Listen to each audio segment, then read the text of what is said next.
আসসালামু আলাইকুম রহমতুল্লাহ।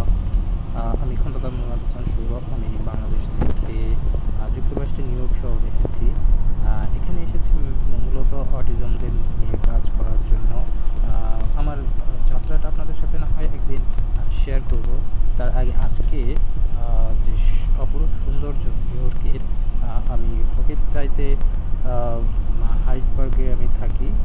সো এখানকার যে প্রকৃতির অপরূপ দৃশ্য, সেটা আসলে নিজের চোখে দেখে আমি নিজেকে অত্যন্ত সৌভাগ্যবান মনে করছি।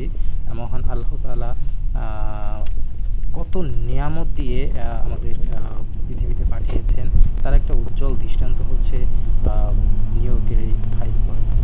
সো আপনারা দেখতে পাচ্ছেন আজ প্রচণ্ড পরিমাণে স্নোফল হয়েছে।